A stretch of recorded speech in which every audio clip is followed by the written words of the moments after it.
የራስን ህይወት አትኖርም እንዴ? አሁን ከጠገቤ ዞር በልልኝ። ይቅርታ ካንቺ ዞር ብል የልጁ ነፍስ ያሳሰኛል። ይልቅ ስንት ወሩ ነው? አልሰማኝም። ምን አገባ? አሁን ከልጅሽ አባት ጋር ለምን እንደተጣላችሁ ገብቶኛል። ሰውዬ ለምን ብቻዬን አትሆኝም? ነገርኩሽ እኮ ብቻሽን ብትሆኝሽ። ለነገሩ ተይው ብቻሽን ብትሆኝ ጥየሻለሁ። ይኸውልሽ እየሰራሽ ያለሽው ነገር ወንጀል ስለሆነ ፖሊስ ጣቢያ ይዤሽ እሄዳለሁ። ጤና የለህም እንዴ? አማን የመድኃኒት ማታ አጭቀሽ ያሽው አንቺ መሰልሽ።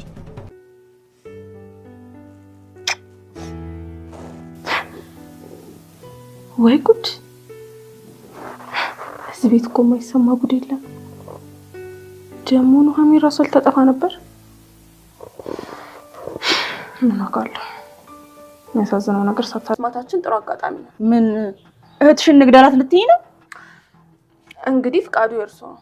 እኔ ግን እቺ ልጅ እያለች እንኳን የእርሱ የሀገሪቷ ሰላም ራሱ መናጋቱ አይቀርም። ሂጂ አሁን ወደ ስራሽ ሂጂ ከዚህ። ሰላም ጤና ይስጥልኝ ወደ ቻናሌ ቤተሰቦች እንኳን ደህና መጣችሁልኝ። የአደይ ድራማ ዴቭ ወንድማችን የአደይ ሰራተኛዋ ፍቅረኛ የሆነው ዴቭ እንግዲህ አሁን ላይ ወደ ኑሐሚን ድራማ ተቀላቅሏል። እሱም እንግዲህ የወይዘሮ ዝናሽ ልጅ ሆኖ መጥቷል ማለት ነው። እና በአዲሱ ክፍል እንግዲህ የወይዘሮ ዝናሽ ልጅ ዳግም ማለት አደይ ሰራተኛዋ ላይ ዴቭ ሆኖ የሚሰራው ወንድማችን ነው። እና እንግዲህ ያው እዚህ ቀደም ኑሐሚን ወይዘሮ ዝናሽ ልጅ እንዳላት ከባሏ ውጭ ሳምታ ሚስጥር ይዛባት ነው ያለችው። እናም እንግዲህ ኑሐሚን አባቷ እንዳንቺ አይነት አንገት የምታስደፋ ባለጌ እርካሽ ልጅ የለኝም፣ እናም አላውቅሽም ብሎ በቃ አንቅሮ ትቷት ነበርና ኑሐሚን የምታደርገው ነገር ጠፋት። በዛ ላይ ኤርሚያስ እየመጣ ይረብሽ ስለነበረ በቃ መሞት አለብኝ ብላ አሰበችና በአባቷ ተስፋ ስለቆረጠች እንደውም አባትየው እንግዲህ ኤደን በጣም ባለጌ ልጅ ናት፣ ጭራሽ ኤደንን እንኳን እንዳንቺ አላዋረደችኝም በማለት ኤደንን ጥሩ ለማድረግ ሁሉ ሲሞክር ነበረ። ኑሐሚን ይሄ ነገር ስለሰለቻት ከዛ ቤት ትወጣና መድኃኒት ይዛ ራሷን ለማጥፋት ትሞክራለች ማለት ነው። መድኃኒቱን ስትውጠው ነበረ ዳግም ድንገት ይመጣል።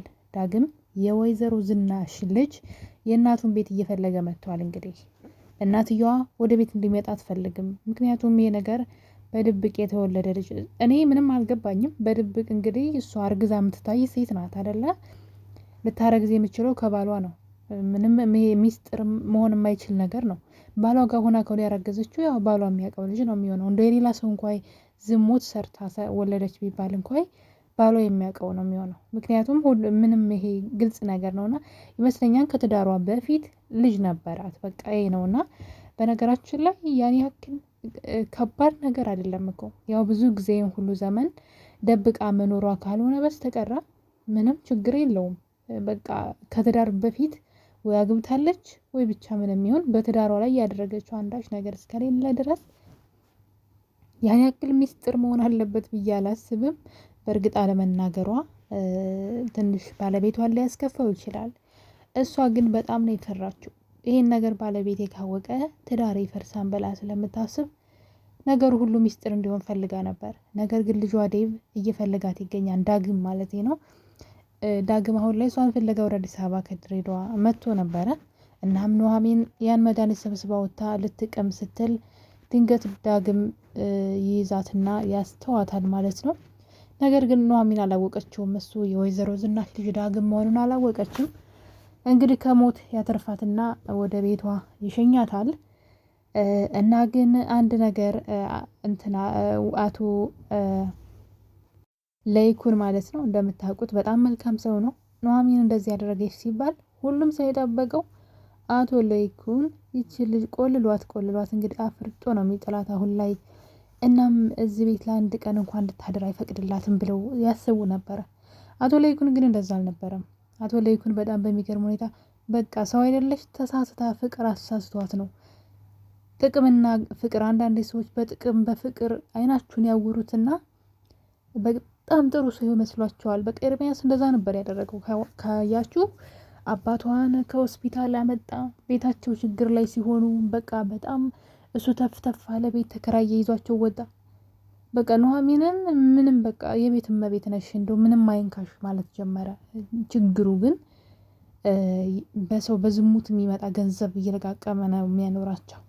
እነሱ ሀገር ሰላም ነው ብለው እሷን ፍቅረኛ የሚወደኝ ሰው አገኘው ብላ ለእሷ ህይወት ሁሉ አዲስ ነውና በሁሉም ነገር ነው የጠቀማት።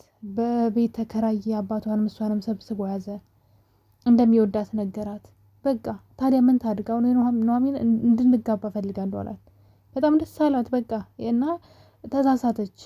ገባችሁ? እና አቶ ለይኩን እንደዚህ ነው ያስበው። በቃ አንዳንዴ አይናችን የሚያውረን ፍቅር እናንተን እንደዚህ ያደርጋል እንጂ ኑሐሚን ላይ ያለኝ አቋም አሁንም አልተቀየረም አለ እና በጣም እኔ ምን አይነት አስተዋይ ሰው እንደው ማለት አንዳንድ ሰዎች ትላንትናቸውን ይረሳሉ። ትላንትና በጣም መጥፎ ላይፍ ላይ ኑረው ዛሬ የተሻለ ነገር ሲኖራቸው ትላንትናን ጭራሽ ከነመፈጠሩ ረስተውታል። ማለት ትላንትና ድህነት ላይ ወይ መጥፎ ሁኔታ ላይ ነበሩ፣ ማጣትን ያውቁታል አይደለ? ዛሬ ሲኖራቸው በፍጹም የሚያጡ እንደማይመስላቸው ተው፣ ይሄ ነገር እኮ ነገ እናንተም ድጋሜ ልታጡ ትችላላችሁ ብትሏቸው አይፈልጉም። በፍጹም አላጣም፣ እንዴት አጣለሁ ነው የሚሏቸው።